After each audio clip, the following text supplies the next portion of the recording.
To the Policy Council meeting for tonight. At this time, we'll call the meeting to order, and we'll start with policy.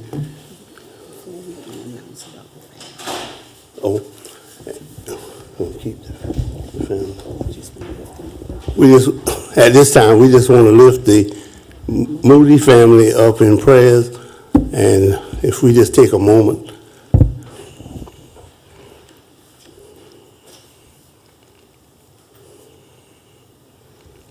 Amen. And at this time, we'll go with policy 1.02, policy BGD, credit card use.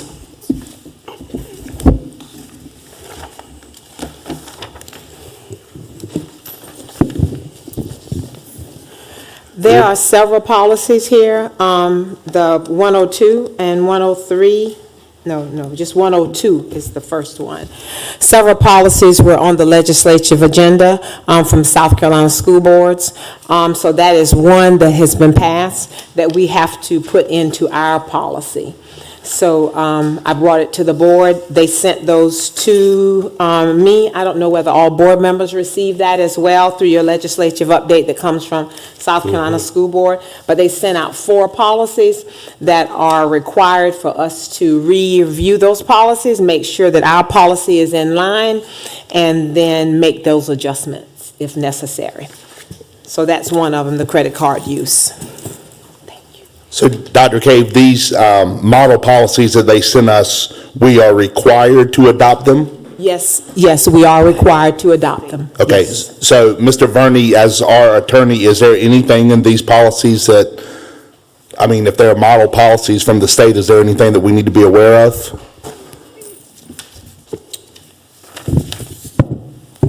Not that I've seen on first review. Now, I think I had a slightly different version of the DJE. I had this one. So the DJE I had may have been an older version. It did not have the level of details that are in the one that you have. Are we on DGD, the credit card, Mr. Verney? Right. DGD, I don't have any concerns with. Okay.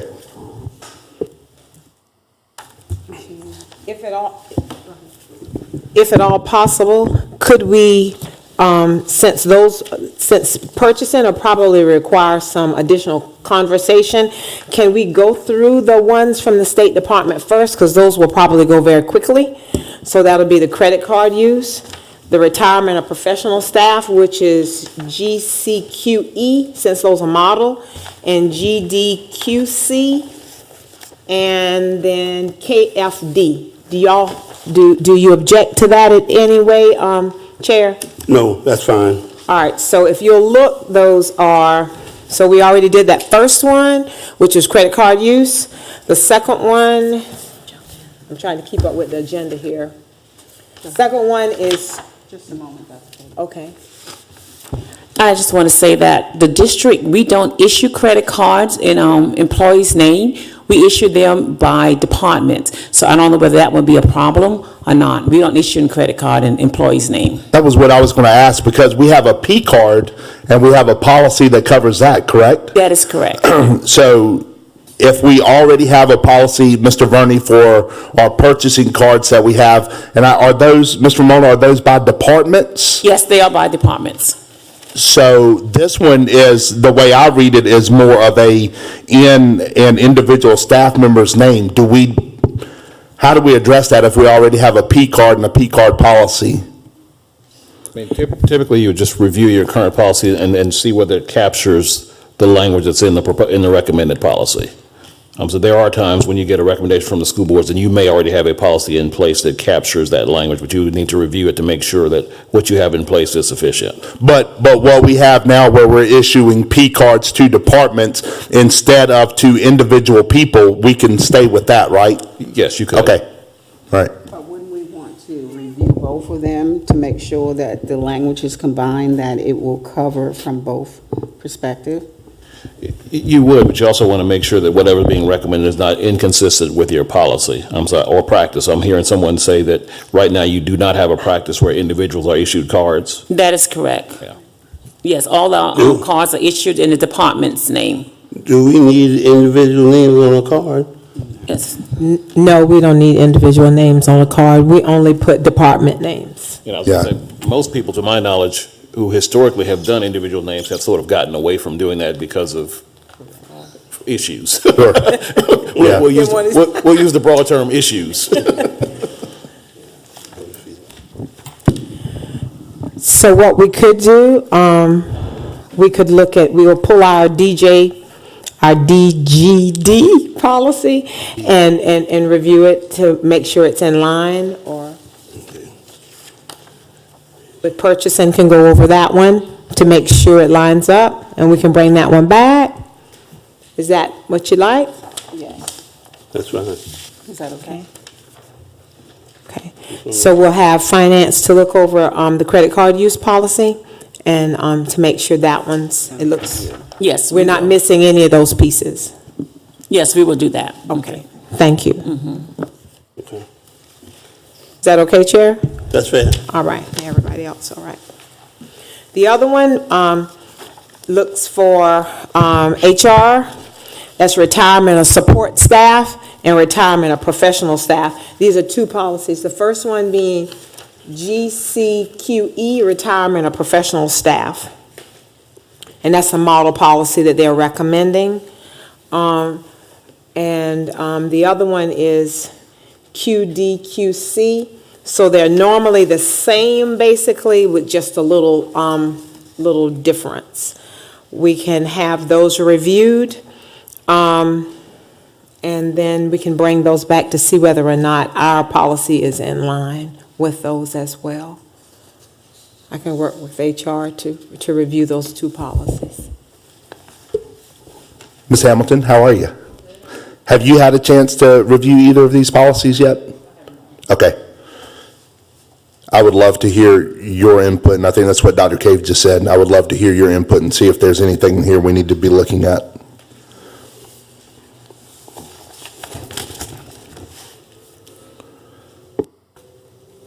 We are gonna bring these for first reading at the next board meeting, am I? Well, we still can do a first reading and make the adjustment. What's that? We still can bring it for a first reading and make the Sorry, I'm adjustment. holding them. In other words, she can bring the information to us at the board meeting, and we What would you can like? do a first reading and move forward. Unless, and then we still can make changes after. Well, I mean, as long as we get input from Dr. Cave and Ms. Hamilton and from our attorneys, I don't see any issue with that. Okay. Yeah, I think you could do it with that caveat, they will be reviewed by HR and legal prior to that time. Okay. So we can do that with both of the policies, the Yes, sir. retirement policy as well as the credit card policy, and bring those for first reading, okay?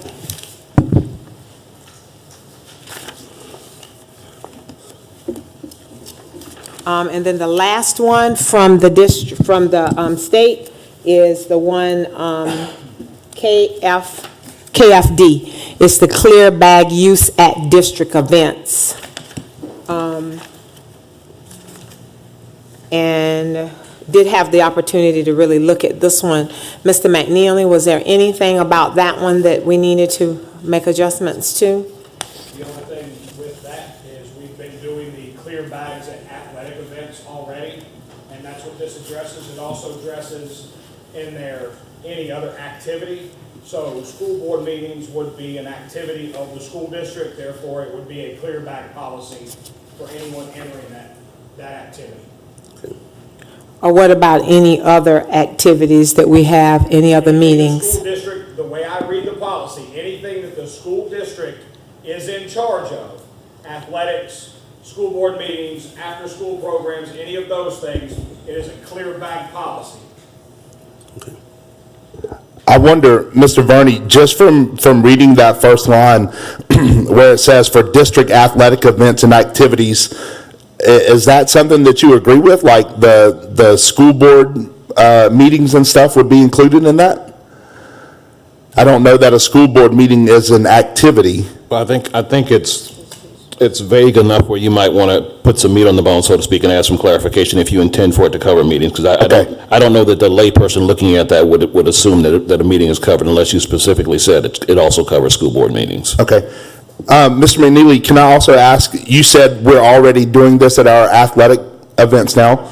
Do we currently have a policy in place for that, or is that just something that's been instituted? It was a policy that Coach Austin, the athletic director, had implemented, clear bag policy. The signs are clearly posted at the football stadium, and they're displayed as they come through. So it's an athletic policy, not a school district policy? We've done it as an athletic policy. Okay. Big district. And do the guidelines in this model policy mimic what we're currently doing? Okay. Yes, they do. The exception in there, I'm not looking at it, it's upside down, it's 4.5 by 6.5. Yes, sir. The clutch you can have, that is put in there for female reason. Right. That's the reason that was put in there. Other than that, the bag is clear, the same guidelines apply. You can't be covered in stickers, you can't have all the other stuff. I've been at the ball game, someone has come in with a diaper bag and had to refrigerate. They have no problems looking in the bag. This policy also addresses that, as well as our policy that we use for athletics. And I noticed at the bottom of this one, it said all bags are subject to search before entry. Is that our current, not policy, but is that our current MO now that we search bags at athletic events? If it's a bag that is not clear, then yes, we will. Okay. So again, diaper bags, things of that nature. Other schools that I went to games on, they made you not bring those bags in. Right. There's signage through the parking lots that tell you it's a clear bag only. It's been actively, I mean, most. In your pocket knife.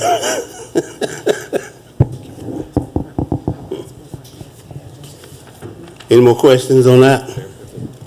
I'd like to ask my principals, they're out there in the audience, if they have any comments about clear bag use at district events. I think several of them out there, a middle school rep, high school rep, several high school people are back there. Elementary. Since we've implemented this practice, it's been beneficial for us.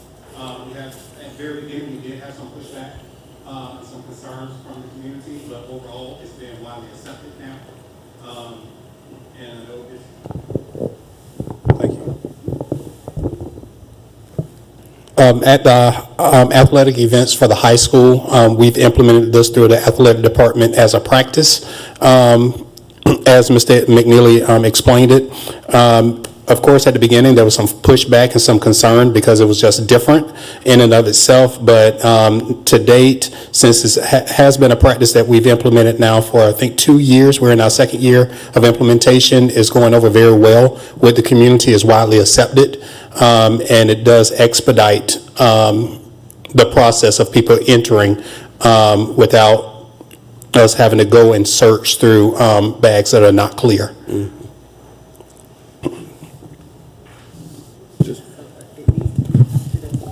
Well, I think it's fine to do that, but I would think the one thing is, to the extent that the term activities could be construed as vague, I think you'd want to add some clarity as to exactly what activities you're including, particularly if you want to include a school board meeting, because I think the typical layperson would not think that's going to be a school board meeting. So just making sure you add in what those activities are as part of the policy. Okay.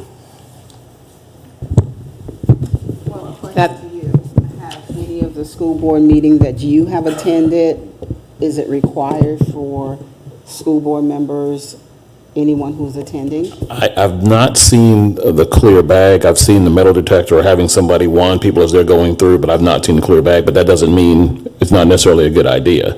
But I can't think of a time when I've seen it. But again, I have seen folks position there, wanting people as they're coming through and looking through bags and that kind of thing. But I just say, from a notice standpoint, to the extent that it represents a change in what you have been doing, you want to make sure the public is aware that you're making that change so they can transition. One of my sons played high school sports, and so a lot of times we would walk about a mile, it would seem like, in a parking lot, and as we're walking up to the gym, somebody would be walking back because they didn't realize it was clear. And those people were never happy. Could have been. I just worry, for instance, if we say that a school board meeting is an activity, then to me, that would mean every principal's meeting that Dr. Cave has here, they would have to have clear bags. You know what I mean? Every curriculum coaches meeting or whatever. So I think we need to make sure that we define activities a little bit clearer to make sure. I mean, if that's the board's preference, then so be it. But I think if you include meetings in that definition of activities, I think that's going to open up a whole can of worms for all the meetings that happen here. Yeah, I think the general thought is, to the extent there's something there where you're inviting the public, so to speak, then it's fair game. I noticed that at the board meetings, people don't have clear bags, and I don't think you all look in them. Y'all do? Y'all do? We've gotten Ms. Strobel, and we've gotten Ms. Whitkin, and we've gotten anybody else that comes in, we go through their bag. Okay, all right. I never seen it. That's my apologies. Well, they went through mine. They went through my ton of life history. Yeah, we've started that Okay, practice where we're all right. looking through the bags, yes. That's fine, that's fine. So we can look at that and add some clarity about the word activities, maybe excluding certain things. So we'll work on that as a team. Okay. And Mr. Chairman, I know that this is not part of this policy, but I do think this committee needs to reevaluate our clear bag policy as far as book bags within our schools at some point as well, before the start of next year. That's fine. Do you have specific input that, The school book, the clear book bag policy for schools is under 106. We're going to discuss it tonight. Okay. It comes as a part of JICA student Okay. dress articles and All right. displays. It's right in that one. Okay, thank you. Right, it's all inclusive. You're welcome. So I would, Mr. Chairman, just what Dr. Cave said about item 1.03, that's probably going to be the one that has the most discussion. I would just ask that maybe we leave that one for last, and since we have staff here, if we can go ahead and do policy JICA, the student dress, and JICJ, the electronic communication, so we can get their input. Does everybody out in the audience have a copy of the policies we're looking at, or we need some more copies? You have them? Okay.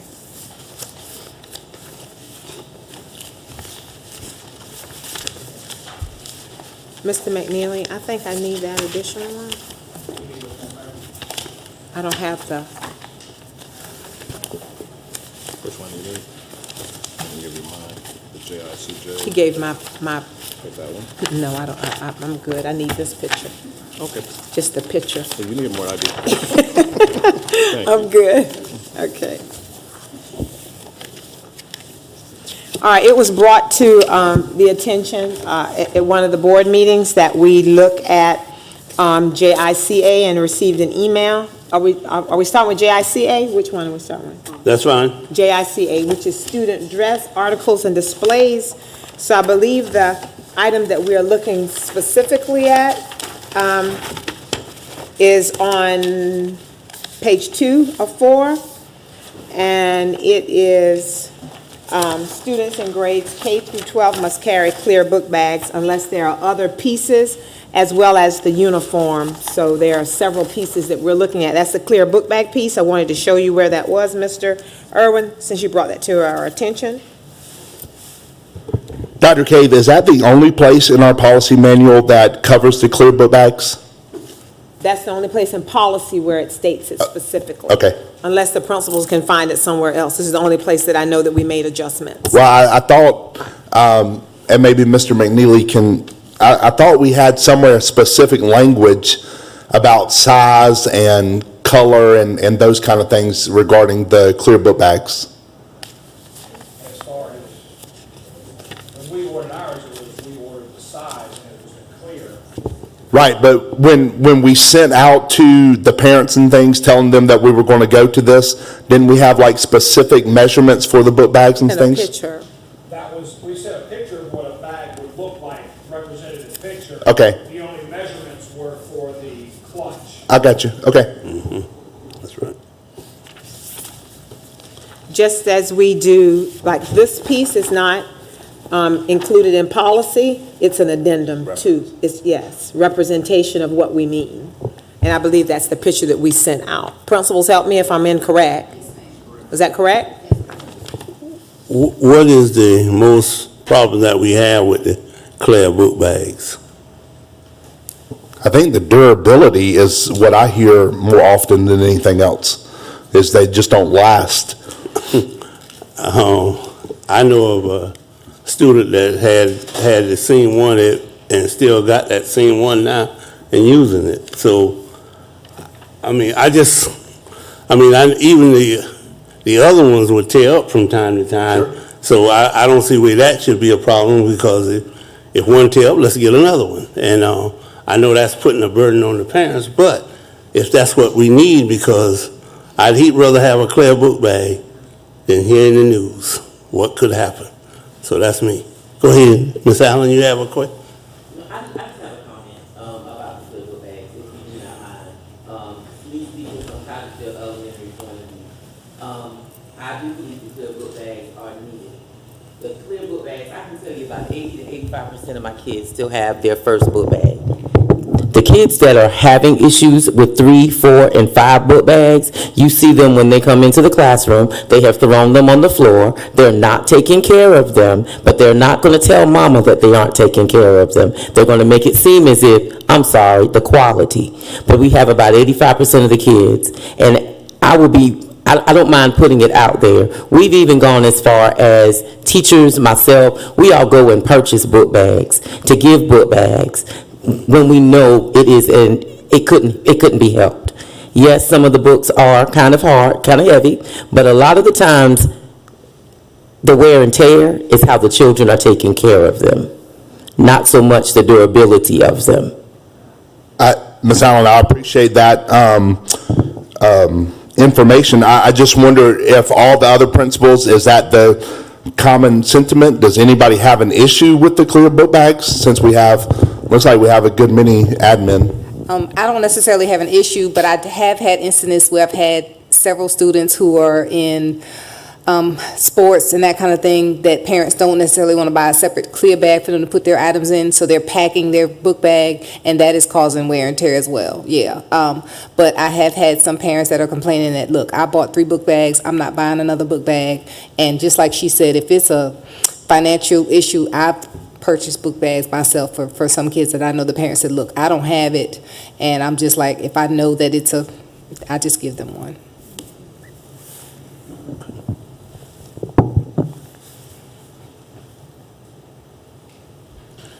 Any more comments? Dr. K, if you have any? The only thing I'd like to say is that I truly believe that the clear book bags are one of the reasons that we have not encountered what some of the other districts surrounding us have encountered. While we do need to continue to enforce and make sure we check them on a daily basis, I just want to reiterate that we are publishing, I believe, a sheet that has the clear book bag on it. We also have some locations. I think I received that information from a board member who wanted us to carry it a step further. So what we are doing, we have a photo representation of the options available online and where they can be purchased. We do find that the book bags in this area in Colleton County seem to be a seasonal item, but they also, I find that in Beaufort as well, that you don't get an abundance of book bags in the stores. So they are seasonal items, seasonal, I'm thinking about eating, right? Mm-hmm. Seasonal items. So it's very difficult sometimes to get them, but they can be found at various locations. So we're going to publish this, we're going to put this on our site, and we're going to send it to our schools, as well as send it home for parents to be able to locate that. Be mindful now that we're not able to provide book bags every year.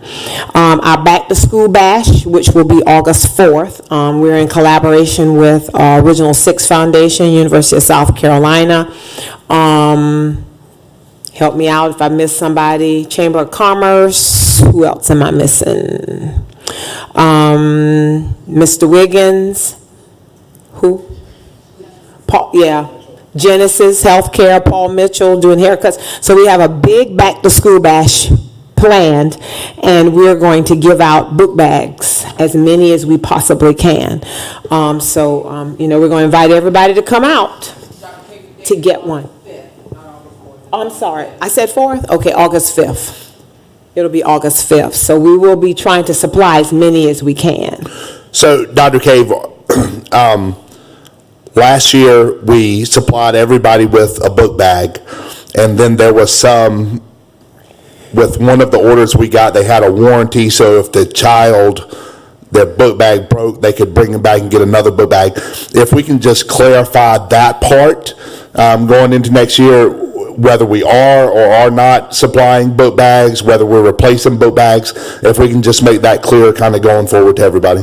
Okay, well, we're not going to supply book bags moving forward. We are going to give out as many as we possibly can at our back-to-school bash.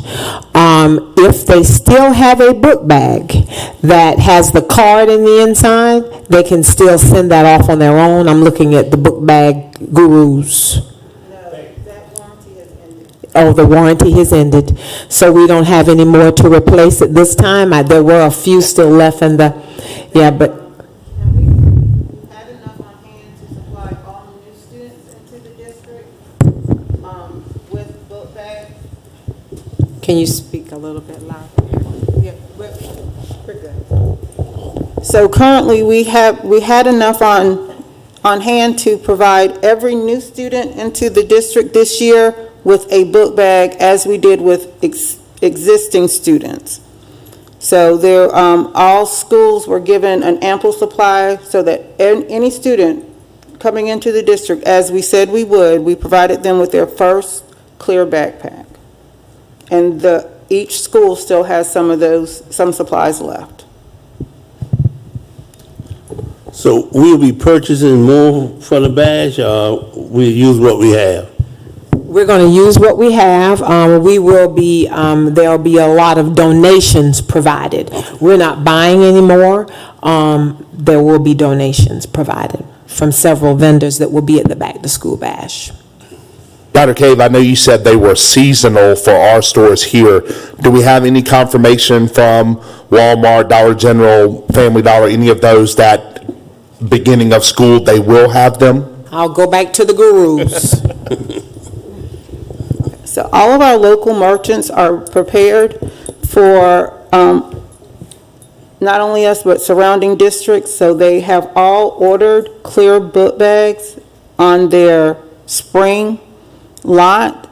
And there was one merchant that still, throughout the year, Southern Beauty, they stocked book bags the entire year. So I found that little piece of jewel out from a principal. So as of today, there is a local merchant that still carries the clear backpacks for sale. So this area has been, it's been limited, but there has been one merchant that has maintained their supply.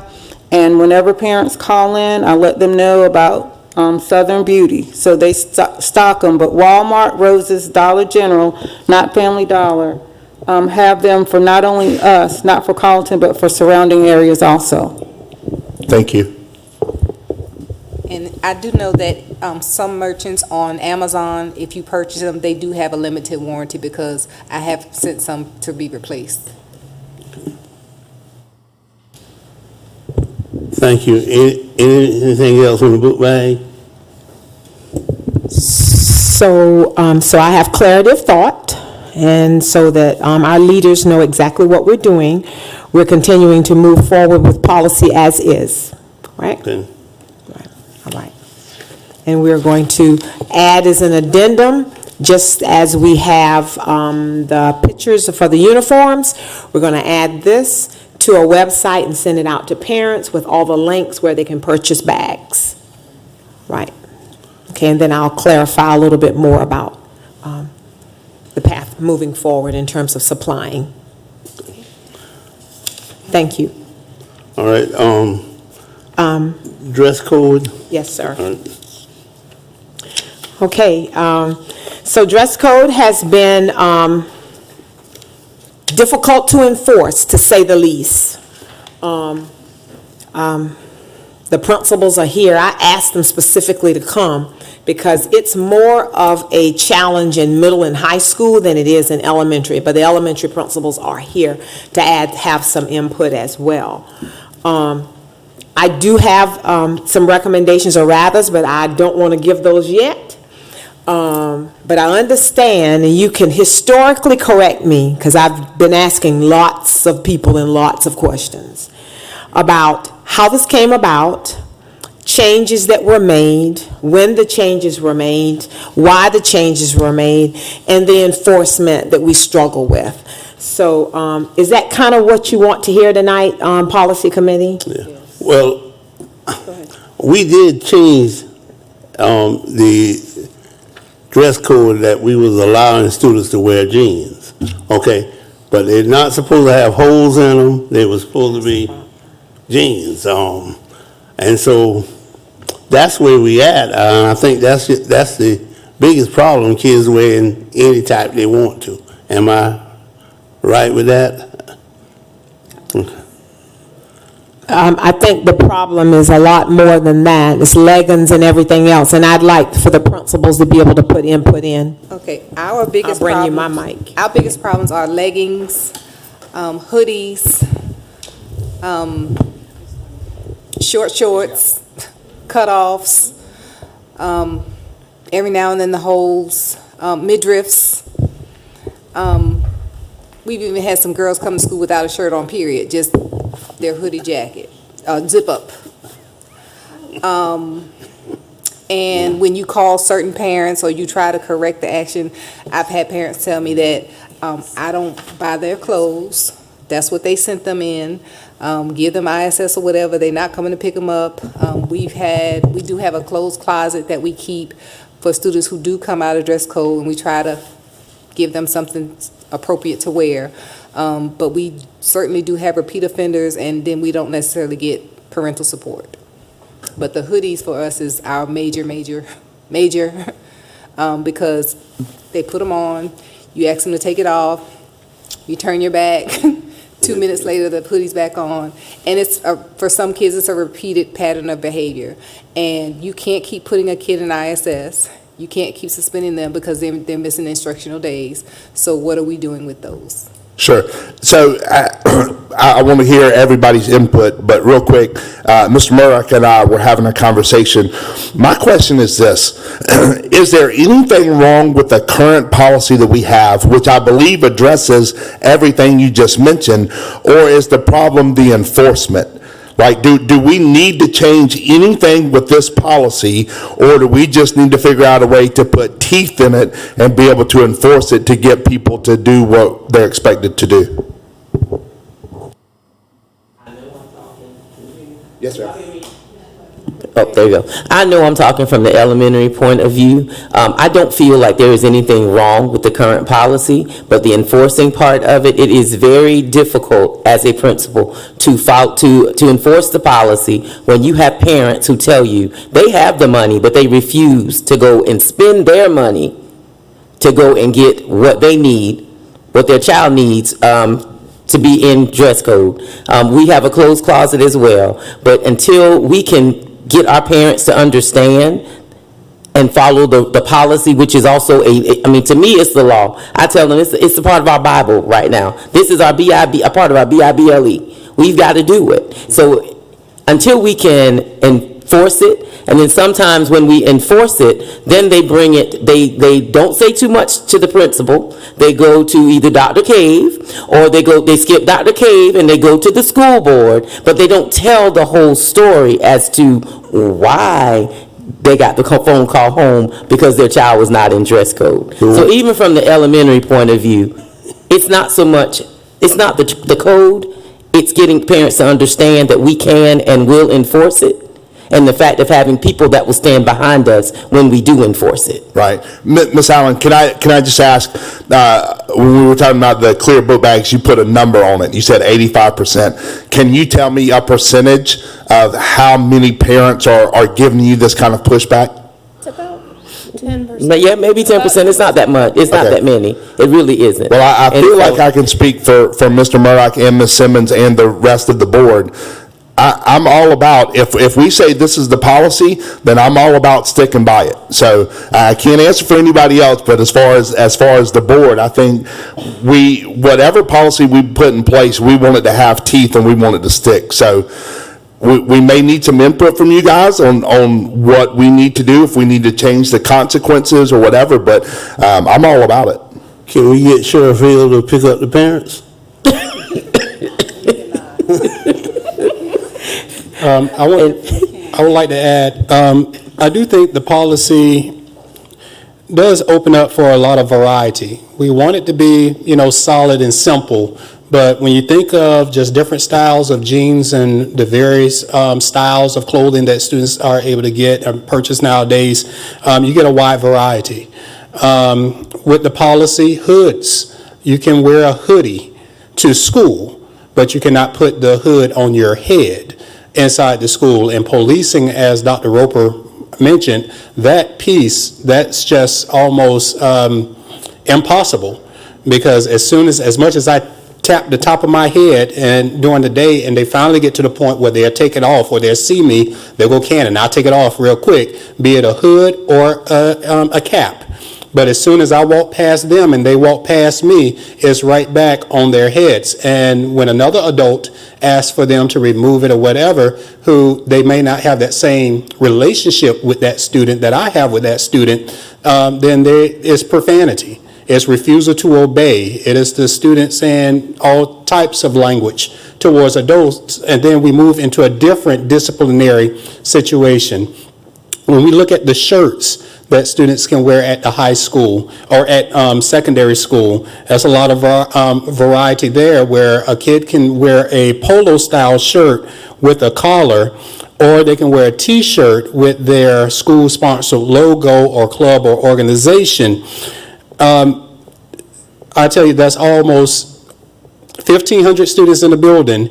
You're going to catch some when they first walk in, and it may be the middle of the day before you see somebody else, and now it's third block, and I'm just seeing you for the first time today.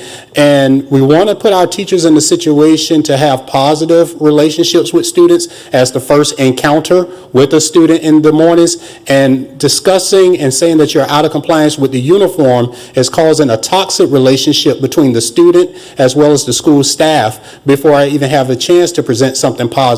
So with the variety of what is an appropriate shirt, with so many students that you're trying to observe and you're trying to police, makes it a little more impractical for us to be able to do. When I joined the district 5 years ago, the implementation of this policy was new, because the district was going from khaki requirements and specific polo requirements to give students more voice in their wardrobe to wear the school-approved T-shirt or jeans. But very quickly, it was realized that while we may have this as a reasonable policy, our students should enjoy this level of freedom, I guess. It quickly became a reality that is too much of a challenge to enforce. As I have observed other high schools in our state who have dress codes, I think all districts have dress codes and a reasonable expectation of dress. I was visiting one school one day, and I just so happened to be there at dismissal, and it's much larger than us, and I was quite overwhelmed and really quite pleased with what my students wore to school compared to what I was overwhelmed and I saw as students were exiting that building. I looked up that district's policy. I looked up that school district's expectation for student dress. And just like our policy, it was written that these are the expectations. But when you have so much variety and choice in what students can and cannot wear, trying to enforce that, we're going to burn out our people before they have a chance to focus on the academic learning, as well as building positive relationships before it's something that's less than positive because of the style of clothing that you wear. I invite individuals to come and just observe on a repeated basis what students are wearing, or even going out socially and seeing what students and families are wearing in Walmart. And if mom's wearing it, then it's fine for my child to wear it. We were blasted by a parent on Facebook as we were enforcing the policy, and the language of this parent in front of the child, because she was complaining about the child not being able to wear the athletic shorts or whatever. from an inappropriate P word, S word, F word, and all of this, that I was blown away by that parent's approach to this. And that's an overwhelming majority of the students who are choosing not to wear and come in compliance, and the type of support that the school is getting from parents. Thank you, Mr. Cannon. And I just want to say real quick, I know with this policy and the next one that we're going to talk about, there are going to be some challenges, right? Enforcement at the beginning of next year is going to be difficult. But I saw a video not long ago of a Marine saying, if you want to be successful, the first thing you do when you get out of bed in the morning is make your bed, right?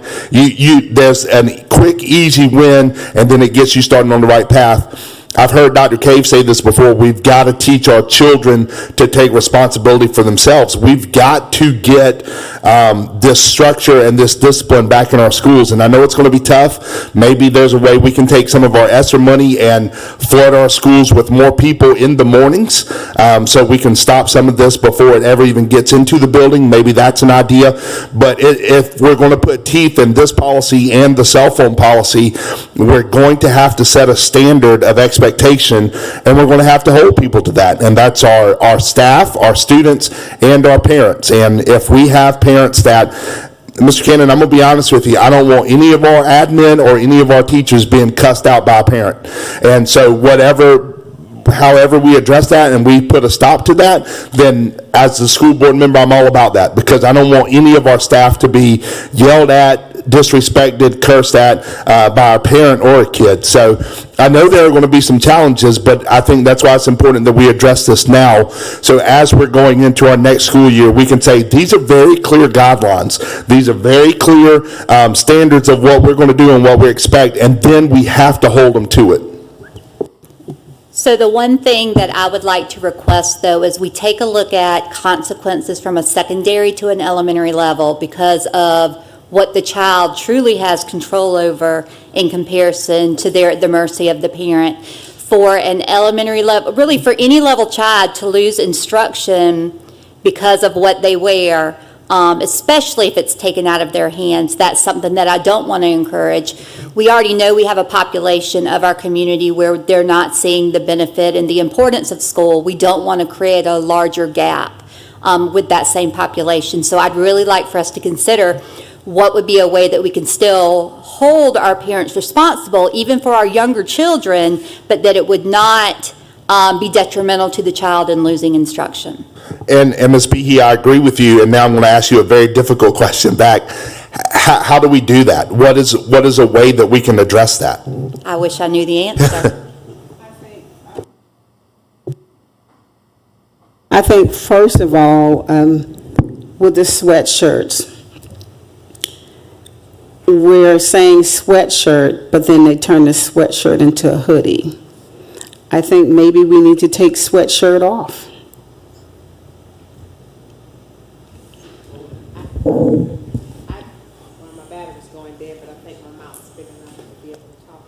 I'd like to offer a recommendation that we do revisit the policy. I'll stand out there by myself. I do think it needs to be revisited. I think there are too many variations, as Mr. Cannon said, in the policy, and that is one of the problems with the enforcement. From the information I have gathered, when there were not as many variations, it was not as difficult to enforce. So I'd like to advance the position that we bring a group of people together, administrators, maybe our teacher forum, if they are able to join us, and we have a collective intelligence conversation around the table about what the policy is, what we can make recommendations to keep, what we can make recommendations to delete, and bring that group together, and then present it to the policy committee to review after we've gotten that input. The principals and the APs are on the firing lines every single day, and they're right. If the parents are not happy, they're coming to me and to get them in trouble. I know by And I want to be able to support them. I agree with Ms. Behe that we do need to look at a variation in how we discipline children because of the fact that it is out of their control. They don't buy their clothes in the early grades. They don't decide, most of them don't decide what they are to put on. So the parents do that.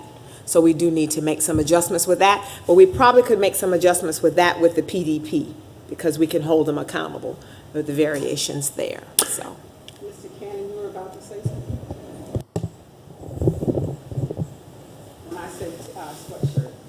Yes, ma'am. I was just thinking about, I have some nice Carlton sweatshirts, without hoods. So the hood isn't even on that. It is a true sweatshirt itself, without having the hood attached to it, as a part of it. So with whatever we do consider and come up with, as Dr. Cave said, with having a collective group, discuss it, I think that'll be a part of the conversations. Here's my whole concern. Dr. Cave, I agree with what you said, bringing people in, people who are on the front lines, getting their input. I just want to make sure we have something in place ahead of the school year. So when we start the school year, this is the expectation, this is the standard, this is what we're going with. And I know that we're now in May, so that rushes us, but I really think we need to start the 23-24 school year with very clearly defined expectations and very clearly defined consequences so we can make, hopefully, our admin's jobs easier. I would agree. We'll be assembling, if my recommendation can move forward, we'll assemble that team as soon as possible so that we can let our parents know what the new school year will look like. Because they'll be shopping real soon. Do elementary school principals think that we could leave it as is for the elementary schools? No? Okay. I just wanted to know that. And we also need to make sure that we're in contact with our local merchants, because especially for our little people in pre-K and kindergarten, and then for our heavier students, a lot of times the supply is not meeting the demand in our community to be able to put them in the right uniform. And even though most of our schools have carrying closets, we can't outfit them all the time. So I think that's something that definitely, because we're picking up polo colors from other counties in our businesses, such as Hampton, they shop here, so we might see an abundance of those colors, but not ours. So in making this group, we probably want to reach out to those people as well. Good idea. Thank you. Any more comments? So I can pull together a group and we can go at it? All right, we will. All right, principals, I know you got a lot on your plate, but we'll try to assemble a team. I'll try to do it as much virtually as we possibly can, not to pull you out of the building, because I think this is a conversation we can have virtually. Okay? Even if we can get flyers, I know it's like we're crushed for time, but even if we can get flyers to put within the school, the entrance of the school, when you're coming to the board meetings, so at least parents who are coming out can actually see what the requirement would be. Yeah, I like that, Ms. Simmons. I think the marketing part of all of this is going to be very important, that we make sure every school building has clearly displayed, what the expectations are, cell phones, uniforms, whatever. I think the more we can put that out there, if we can run it in the paper, if we can, send out a flyer or whatever it is, the more that we know we're going to have parents and children who are going to push back on this, but if we can get the majority of the people on board before school start, I think it'll make it a lot easier for us.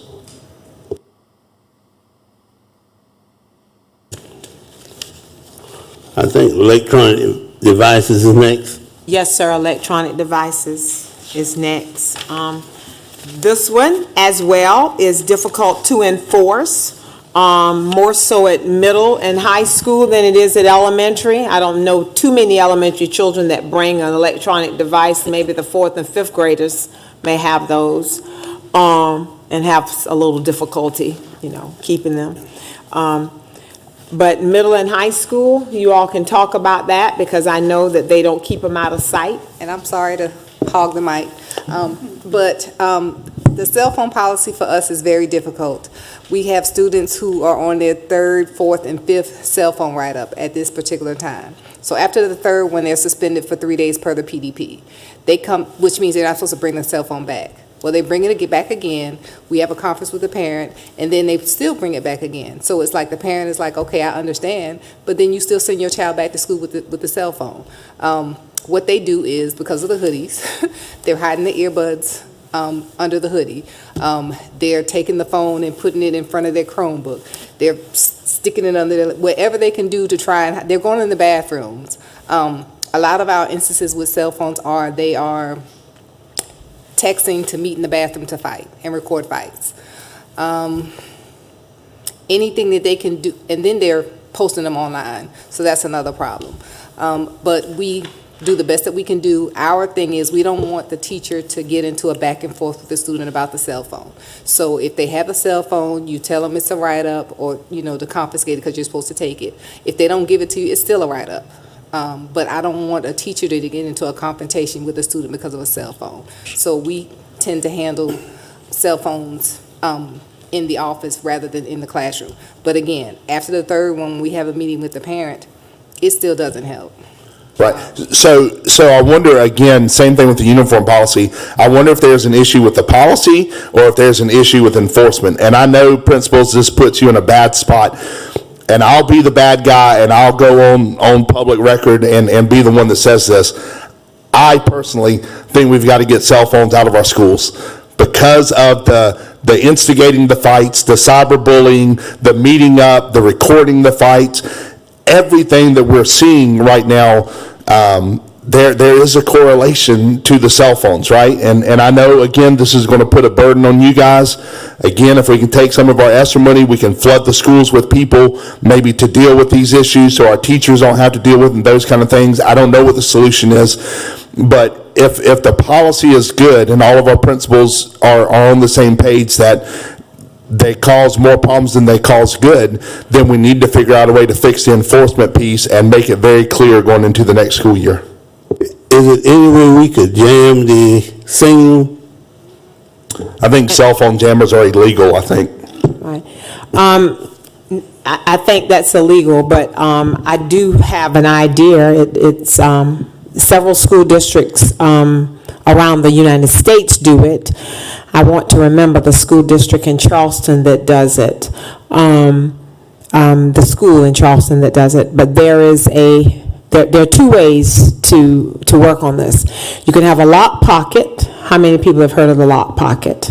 Okay, so you can have the lock pocket, or you can have a lock box. The lock box goes in the classroom. When the children enter the room, they put the cell phone in the lock box. It stays in the lock box, and it does not come out the lock box until the end of the day.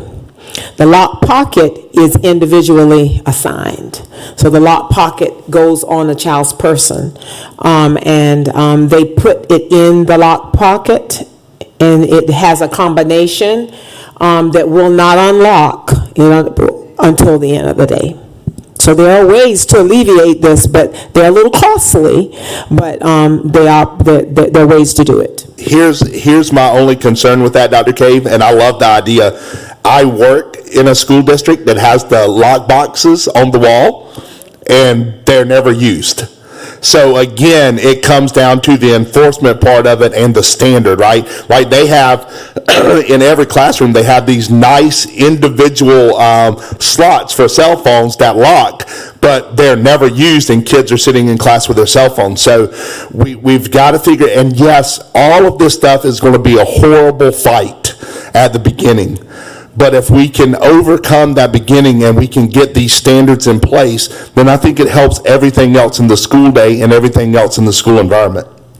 And I think when it comes down to the lockbox, just being able to go into the school and sitting in the classroom when the teacher or no one knew who I was, and just observing, I think a lot of the teachers, especially with the high school, are afraid to approach a lot of these children. I've seen how the kids act. And when they find out that I was a parent, they sat down. But the entire time sitting, and Mr. Cannon can say so because I have been told Mr. Cannon was Dr. Jekyll and Mr. Hyde. Said he would be sitting in the classroom and then something breaks out and he is downstairs in the middle of what's going on. So I know that he knows, and it's a lot of teachers, and one of the reasons why he has to sit in the classroom a lot is because teachers are afraid of the children. So with it being a good idea, I don't know how we would be able to enforce it. Well, I agree with you, Ms. Simmons. I do not want our teachers to have to be the ones getting involved in that struggle. I really don't want our admin to do it either, but Dr. Cave, I don't know, is there, or maybe Mr. Verney, I know other school districts are hiring like third-party security firms to come in and do the door checks and the metal detectors and stuff like that. Is there any way to bring in a third party who would have the authority to address these situations? I don't know, I'm not aware of anybody that's doing it. Because I think most people, there have been a number of viral incidents that sort of arose out of someone trying to take a cell phone from a kid and the kid taking it back. And so I think most people are afraid of being that next viral story. So they try to avoid physical confrontation over a cell phone. Sheriff Hill. Principals, you have any input about the cell phone policy and the enforcement and any suggestions? We've talked about this over and over, so. My question is, and I've seen the lockbox and I've seen the pouches before that lock. I know a lot of the pushback we'd get from the parents are cell phones in cases of emergency. If something were to happen, to be able to, to be able to reach out. And I don't know with those particular contraptions, if there's a feature that in cases of emergency to alleviate concerns, there's a way that you can widely unlock something, or does it have to, have to be that individual key or whatever code to unlock it? Cell phones, when they became prevalent, that became the downfall a lot of our secondary schools because of everything that goes along with it. But I don't know how we would enforce that without it becoming, as you said, you have adults that are afraid to get involved, students that they will go to the end to keep that cell phone. They're willing to risk it all to keep it. And again, I realize this isn't going to be an easy thing, but somehow we have to start with the basics, right? Like we have some severe issues in our community and stuff, and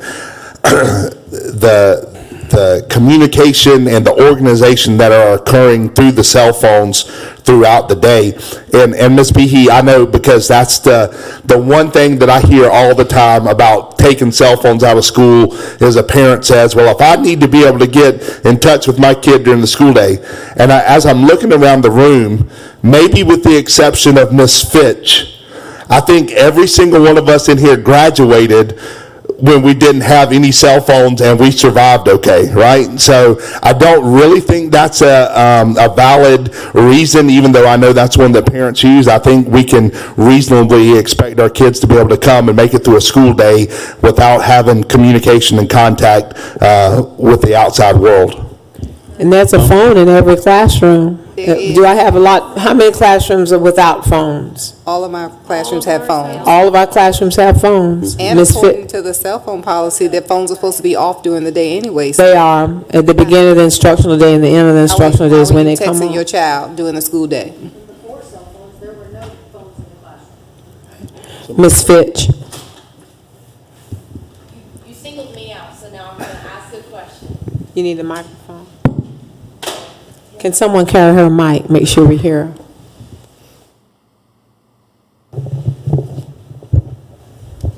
You singled the millennial out, so the millennial is going to ask a question.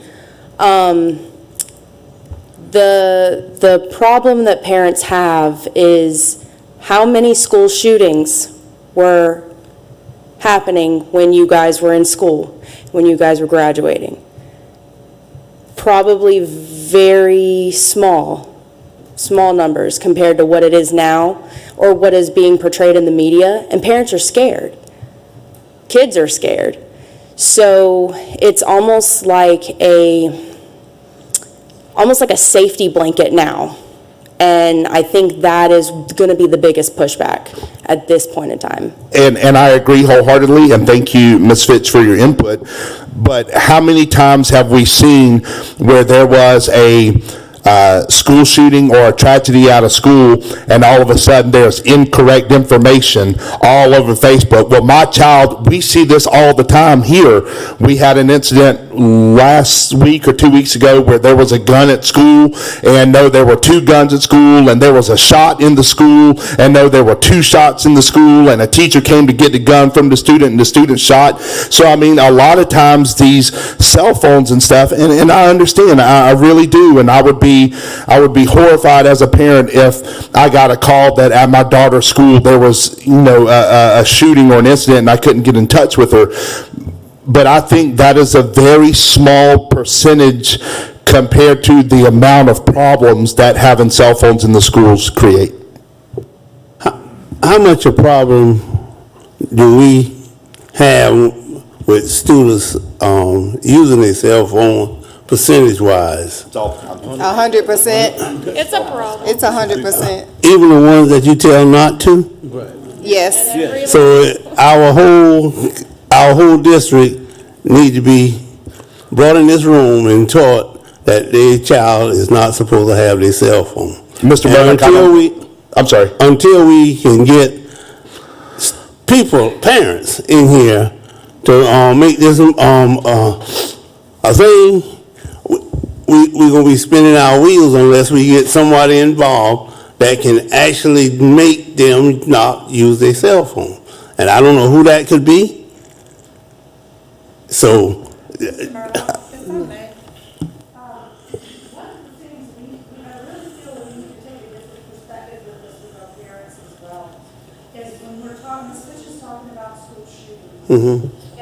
fear the parents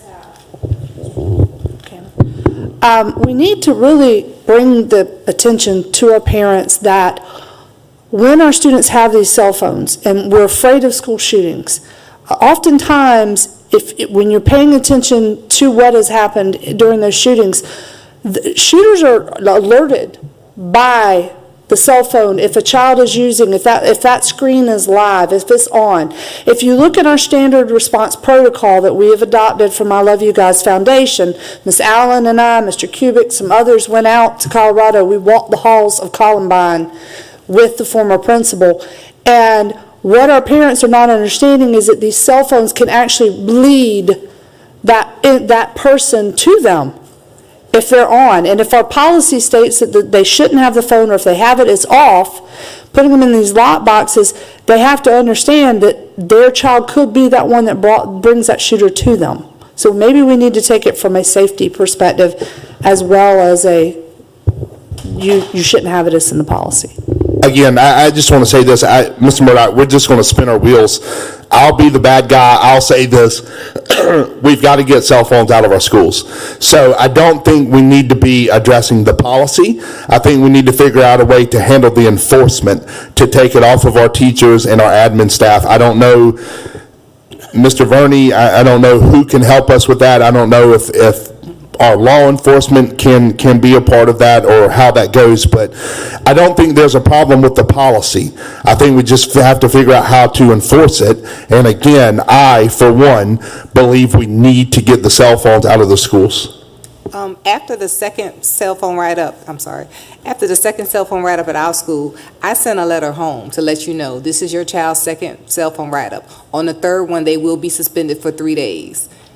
They still don't care. So it's not, because I give your child a note, but I know some of them are not going to take it home. So I mail it home so that way you understand. When I call you the next time, you're going to pick your child up and they're going to be suspended for 3 days. At this time, your child is not to bring a cell phone to school anymore, and they still bring it. So it's, the policy says that you're supposed to recommend them for expulsion. But can you really recommend a child for expulsion for a cell phone? Well, again, this is just my opinion. I don't think you're recommending a child for expulsion because of a cell phone. I think you're recommending a child for expulsion for blatant disobeying the rules. And I think that's got to be important. Me and you understand that. Sure. But when I talk to a parent, I agree. I agree wholeheartedly. You're trying to expel my child because of a cell phone. I agree. Right, But, and, go ahead, I'm sorry. no, go ahead. No.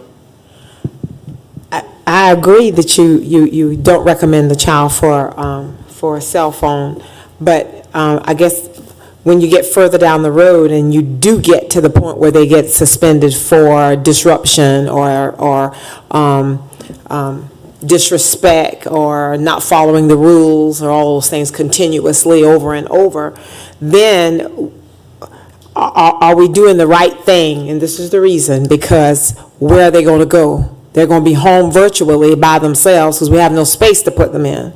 So we have to think about all of those. We can enforce the policy, but what are we going to do with the children when we are beginning to enforce it? Because picking them up by the police or the sheriff department, I don't think that that's going to be legal. No, it's not a violation of the law unless obviously they are somehow using the cell phone in an illegal way. I mean, so you certainly can record stuff, and I won't go into details. You can read between the lines. That would make it illegal, but just the actual having of it is not illegal. I will tell you, years ago, and I'm dating myself a little bit, sort of the thing that was effective initially was confiscating it, like after a first offense. But what happened was, or second offense, and literally not giving it back for some period of time. But then I know a lot of administrators got into so many arguments with the parents about that until people just relented and said it's not worth all the time and effort because parents will lose their mind if you take their child's cell phone. And I'm sure some of y'all can probably attest to that. So even that became problematic. Let me play Phil Donahue for the people. Am I the only person who knows who Phil Donahue? I mean, y'all just want to make me feel old. Mr. Cannon, you familiar with I know Phil Donahue. Matter of fact, his replacement just passed away this week, right? Wasn't Jerry Springer supposed to be the next Phil Donahue? I believe he was. No, not me. I did not like that Jerry Springer show. I'm just putting it, but when he was first hired, okay, so back on track. I was just going to say the same thing. When I was a principal, we had a 2 infraction standard, and you'll have to share your South Carolina legal mind with me. After the second infraction, the first of which resulted in detention, the second of which resulted in in-school suspension. The third time, we confiscated them, but the parents had to pick them up. And that was hugely effective because parents didn't want to come in. But we have to make sure that it's okay with South Carolina law that we hold on to them. After the first one, this confiscated. But do the parents have to pick them up? The parent has to come sign for it. After the second one, they have to come sign for it. After the third one, they have to sign for it. And they keep coming back to get them? They keep coming back to get them. Oh my God, that's because amazing. their phones cost more than my phone. Or they buy new ones. Or they buy another Oh, one. they're like track phones. No, they're not track phones. They iPhones. They get new iPhones? Yes, ma'am. Oh, wow. Here's my Okay. concern with Forget this. that. I don't know if my fellow board members saw this or not, but whenever Dr. Cave said this is an issue primarily for the middle and high school, Miss Allen was about to bite her tongue in half, right? So my fear and my concern is, okay, we have middle schoolers and high schoolers who are out of control. If we ask them to give us their cell phones, then we end up with these videos that we see going viral. But the problem is, if we are allowing our students to get away with it in the elementary schools, then do what? But right. And we do have some 4th and 5th graders that have, I can totally attest, with middle and high school. But then I think, how can I say, at the elementary level, I say what I mean and mean what I say. And they're still at that age where they know they have to respect the authority. So somewhere along the line, the respect for authority is still being lost, and we have to pull it back. So we saw me doing that because of the fact we just had, maybe last week, a cell phone on the bus. We received phone calls, phone started lighting up in the afternoon. And answer the call. My daughter just called me. She said the bus was hit by an 18-wheeler. No, ma'am. The bus was not hit by an 18-wheeler, ma'am. If the bus was hit by an 18-wheeler, baby, we would know. Ma'am, I promise you, we would know about this. But again, 5th grade on the bus, that's her perception. We started receiving phone calls from some parents who were at work. So again, even at the elementary school, that's why you saw me, my face go like that, because we do have children who, where she knew she wasn't supposed to turn that phone on until she stepped back off the bus, but she turned that phone back on. And Mama was upset because I was addressing her for turning the phone back on and starting a mayhem when there was no mayhem. But Mama did not address the daughter. Sure. For one, breaking the rule, turning that cell phone on and utilizing it. So it became that Miss Allen and Miss Baker Right. are the bad guys because I'm telling you, your child should be on the cell phone. She stepped off the bus. So that's why you saw it, and I'm like, yes, we have our own elementary, we have our own trauma. May not be a middle and high, but it's the fact of our kids still have a level of respect, and we have the relationship because they know. And so, just trying to get the relationship to respect, and then the parents to understand, and that's the biggest part, getting the parents to understand. I'm glad you said relationship, Miss Allen, because I was taught a long time ago, every child wants two things. They want to be loved, and they want discipline. And that sounds funny, but it goes hand in hand. If I love my child, I'm not going to let my child run out in the middle of a busy highway, right? If I love my child, I'm going to put parameters in place and I'm going to put guidelines in place to show my child that I love them. We love our children. We want the best for our children at Colleton County School District. But in order to show that love, then we have to discipline them. We have to hold them to a standard. And yes, this is going to be tough. Yes, this is going to be difficult. Yes, there are going to be parents and children who are going to fight us every step of the way. But if we love our kids and we want the best opportunities for our kids, we have got to establish a standard and an expectation of greatness. And it's going to be hard to get there, but we have to start. And we have to start now, and we have to start all the way at our youngest levels, making sure that our kids understand I know not all of our kids come from good home lives. Ms. Fanchette, whenever you were talking a minute ago about the babies, one of the things that when I was in the schools at Colleton County School District, one of the things that would break my heart the most was seeing kids come in the very beginning. I was a long-term sub at Cottageville before I got a job with the district, and babies would come in the doors and their polo shirts would be filthy dirty. And it would break my heart knowing that these kids, who knows what their home life is like, right? And I don't know how we can address that, but when they're with us, when they're in our buildings, we can address those things. We can love on our kids, and we can demand greatness out of them. And I just happen to believe that the children of Colleton County will raise their standard to the expectation that we put before them. I was just going to add with the cell phone conversation at the high school, we have noticed throughout the year a considerable difference in behavior and the way in which students engage with one another, from positive interaction to negative interaction when they don't have access to Wi-Fi. And from time to time, I would ask the head of our technology department, because the passcode in order to get onto Wi-Fi is not a public code, is something that is not advertised to students, but somehow they continuously find out what the password is and they get access. So one day we can change it and we'll go down to 0 people, 2, 3, 4 people on it. And within a day to 2 days, we're up to 300, 500 people on it. And it's nothing that's announced to students. But when I tell you it's a night and day environment when they're not on Wi-Fi, it truly is. The trash talking, the meet me up in the bathroom, all of a sudden they walk down the hallway and erupt into a fight or altercation that no one saw coming, until we're investigating, and then we found out there were some messages exchanged in first block or second block. Then it's on site when I see it in between the next class, then they pounce on each other.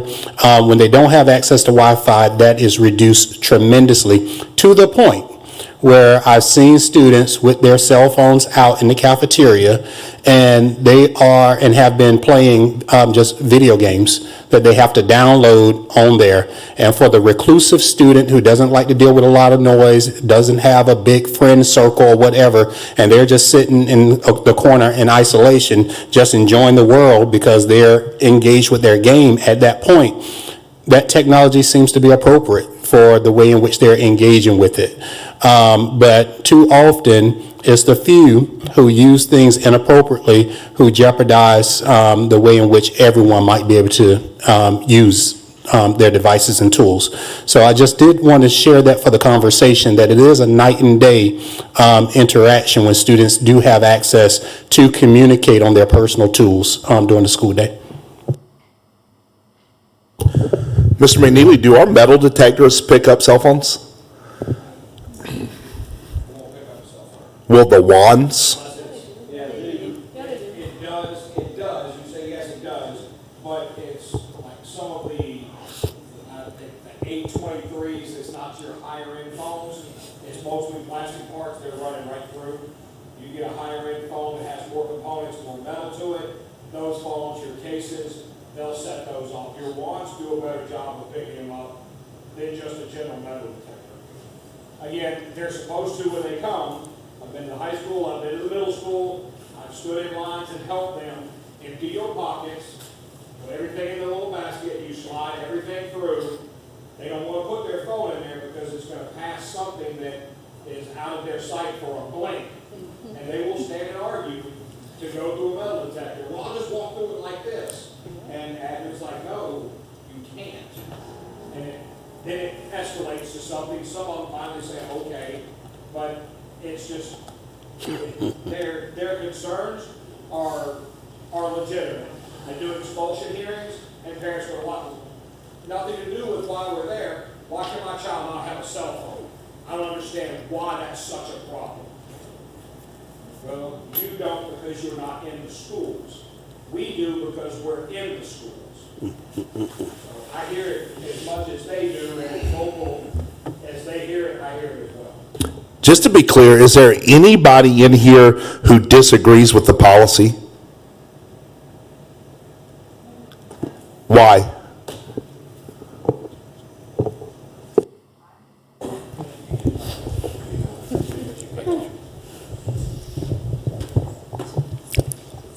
As unpopular as this might be, I just feel as though, This is a safe space.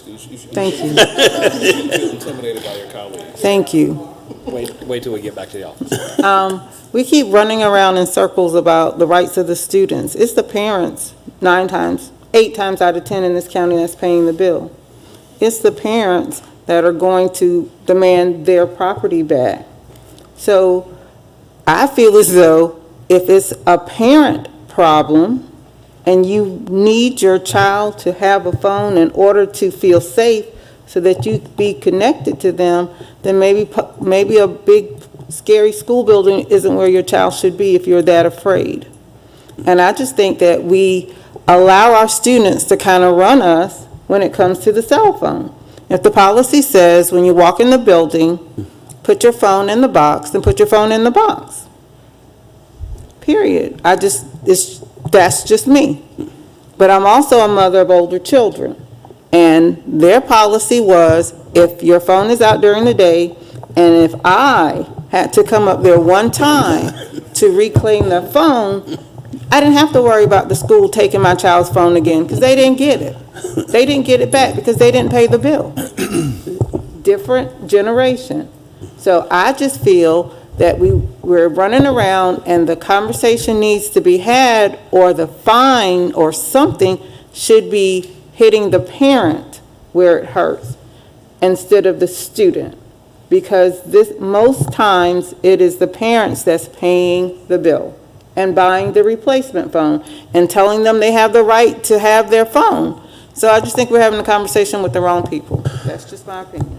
Dr. Cave, Mr. Verney, I think this is kind of what Mr. Murdoch has said before. Let's hold the parents responsible. Can we have our sheriff's department, our SROs, in the morning, whenever it's time to confiscate phones? They're there to deal with if there are any additional issues that rise. And then in the afternoons, when our parents come to collect the phones, we have our sheriff's department there in case there are issues with our parents that they can deal with it, not our admin. The schools can answer, but they have, I don't think they can be responsible for that because of the safety. They can only, It's not a safety. They can issue. only They be- interact when it's something that's going to be a threat to. correct, right. They can't interact with that. It's not a threat to the safety of the student or to broken the the law. adult unless they get into an altercation. You're- If they get into an altercation, I You're think. saying, are you saying have them there in case it escalates? Right. Yeah, that would be one thing, but again, you're having the cell phone itself is not a crime, so it would just be more in case someone gets out of hand, they would be available there to, Correct. Yeah. So if our parents come and start yelling at Miss Townsend or Miss Behe, then instead of them having to sit there and be berated and all, our SRO can step in and kind of intervene in that situation. Our SROs are already in the building. I guess my question to my principals is, the call them when it gets escalated to that point? You call the SROs if a parent gets out disorderly, don't you? Yes, Right. if there's a threat going on, like I've had 3 police incidents this year for parents threatening me. But I haven't had one try to, well, no, I can't say that either. I have had one try to physically assault me. But most of the time, the SRO is there, I can call them on the radio. Yeah, and I would want to have probably some conversations with law enforcement in advance, because I'm trying to think how I can put this delicately, but just like we talk about the viral videos with staff members, sometimes there are viral videos with law enforcement, and so they're probably trying to minimize those situations that might put them in a place where they have to arrest somebody, if you follow what I'm saying. So I would want there to be some dialogue between the district staff and law enforcement to see if there was some agreement in terms of how they're going to be used in enforcing that, or if someone gets out of hand. And we could easily do that, bring the sheriff department or the police department for in town together and have that conversation. There would be something else that I would consider is when the cell phone is taken and the parent becomes disorderly to the point of a threat or anything like that. There's one other thing that schools can do. They're a little apprehensive about doing this part. That's to request from me a ban letter when that parent, and those have been sent before, that that parent is not allowed. Now, they're probably going to email the board and come and talk with you all, but you can ban them from the school environment if they get out of control and they cannot come to the school. How would we go about doing that when they have children and have to be responsible for? They can come within so many feet of Okay. the school, the child have to meet them out. Okay.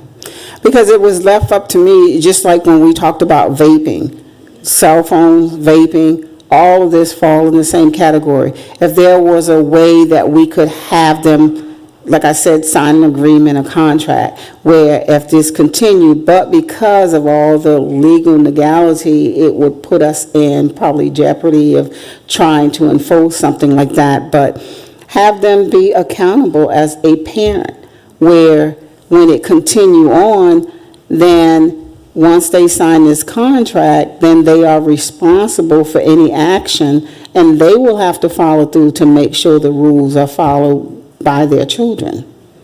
I agree. We have to. We have to protect our staff. We have to protect our principals. We cannot have kids and we cannot have parents cussing at our staff.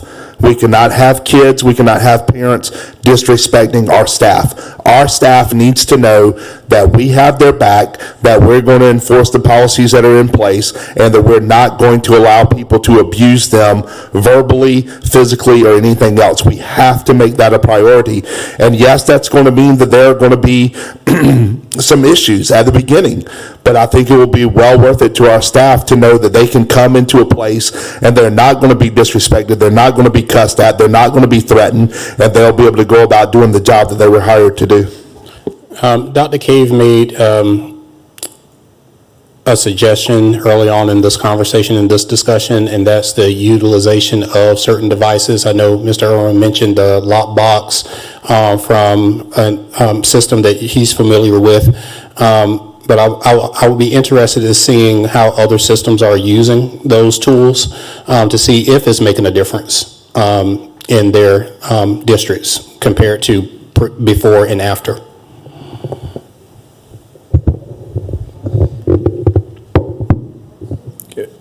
Mr. Chair, from the school bus, not to belabor the conversation any longer, but everything that the principal said is ditto on the school bus, except it's even much further because you're at a disadvantage that you don't have the support in the building, that you're miles away from help. So just like Dr. Cave, when we initiated the 45-day policy for fighting on the school bus, with the exception of an IEP or special needs students, I think that worked. I spoke about that 2 months ago in 2 board meetings ago. If we put that out there ahead of time to parents so they fully understand the consequences for their actions, then that had the teeth in it about fighting on a school bus. It worked. And these principals will tell you that. It worked. So about putting teeth behind it is great. The other piece about the hoodie is they can see themselves on the school bus because I have cameras on the school bus. I have radios in every school bus. We can communicate to base and base to the parent if we need to. And one other feature that we have happened to us is every day I get 4 or 5 phone calls from parents that my phone is left on the school bus. On top of that. So, and that ties up the radio, ties up communications, and ties up concentrating on drop-off and pickup of students, mainly in the afternoon with that piece, because they're out, that proves they have their cell phone out and they're using it. Now, I first started having the driver confiscated, and that got to be a confrontation. So I couldn't go that road. I had to stop that. Just didn't document that on a referral. Okay, so that's where we are with that piece. But ditto to the principals, same thing on the school bus, just some added safety, but we do know that something worked, and that was a policy that Dr. K put in for fighting on our school bus. That had teeth, and it worked.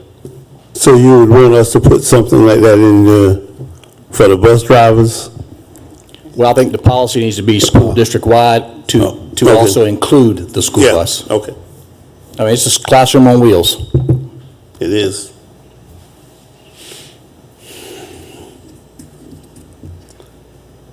All hearts are clear? So we'll continue to enforce the communication device. We'll look at ways to put a little more teeth into it. I'll see, I don't know if a video, we're going to begin to have a series of meetings with our, at our schools. We're going to try to have them before year's end in conjunction with some of the events that you're having so that we can talk about the policies and those types of things before school ends, so that we just kind of reiterate those things in their minds. So Mr. McNeely, myself, and Ms. McDonald will be in touch with you as to when we want to be a part of your wonderful end-of-the-year events and get a little place on the agenda so that we can talk to parents about those most needed items. Okay? Mm-hmm. I think that takes care of all That's but... your paper. That takes care of all but DJE.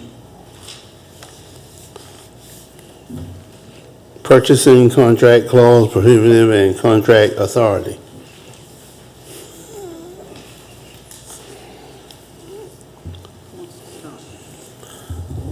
No. Okay. I have mine. Mm-hmm. I think the last time we talked about this policy, our other attorney was supposed to get back with us on some information.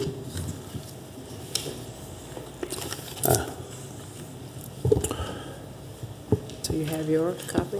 Yeah, for some reason, I got sent an old copy. Where's the new one right here with all the changes?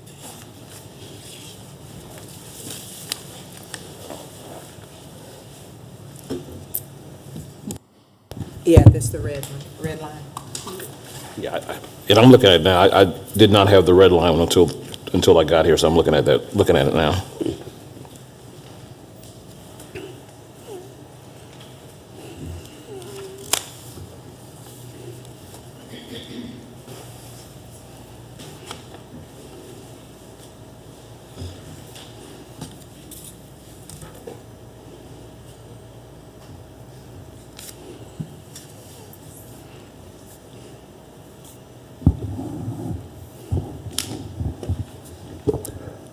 Dr. Cave, I don't know if this is appropriate or not, but while Mr. Verney is looking at this, I don't think there's anything in this particular policy that deals with our staff.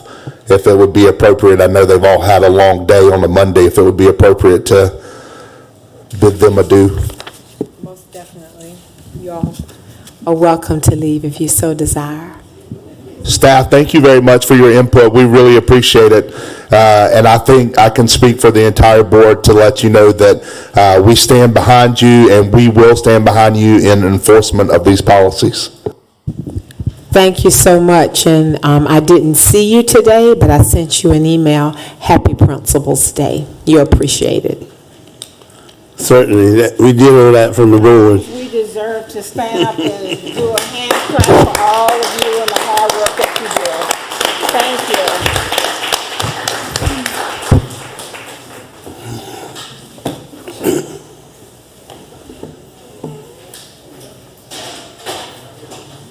Miss Allen, I noticed I don't see your necklace. I don't see your necklace. Your necklace. Okay. I feel better.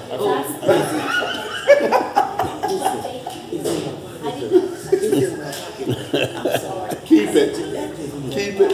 Keep it. We need to get you a That's it. That's it. We need to get you a bigger bottle. Yes, I do. No, I get you. No, I get it. Oh, I got it. I got it.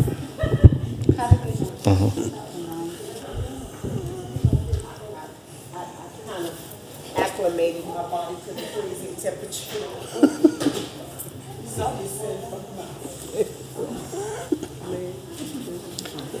And now I'm looking at some of this language. I think at least one of my colleagues in the office has looked at some of this language and may have some recommendations. I know some of it are some things we have some concerns with. For example, if you look at the part that talks about contract clause prohibitions and talking about no contract where the total amount of the contract is more than $10,000 will be entered into, which states the district agrees to be sued in the contract in any place other than Colleton County. I know sometimes when you're talking about entering high-value contracts with out-of-state vendors, et cetera, that's going to be problematic from a practical standpoint in getting them to to agree to that venue. So I know that's one example of an issue, of a concern we would have with this policy, this particular policy, in terms of how you would practically implement it when you're dealing with certain vendors. Mr. Verney, Mr. Chairman, I am completely fine with our attorneys being able to take the time they need to look at this and whatever recommendations they can give us in moving forward. So basically, you want to put on hold, let them take a look at it, and then get back with us? Well, I don't know, Ms. Simmons, that it can't be like we mentioned on the model policies where our attorneys can look at them before the next meeting and make some recommendations, and then we can address it in the first reading. He's asking if you have time to look at our regular meeting. Yeah. We have committee of the whole on the 9th, and then we have the following Tuesday, I can't remember the day, is the 16th? Yeah, I think so. 16th. Yes, ma'am, I think so. Would be the We would be able to look meeting. at, we would have some recommendations by then. Yeah. Mr. Chairman, I'm good with that.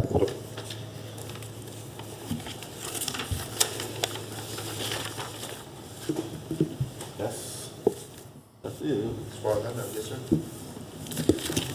Are there no other questions? If nobody have any other questions, we'll adjourn. Good night to everyone. Good night. Thank you for coming.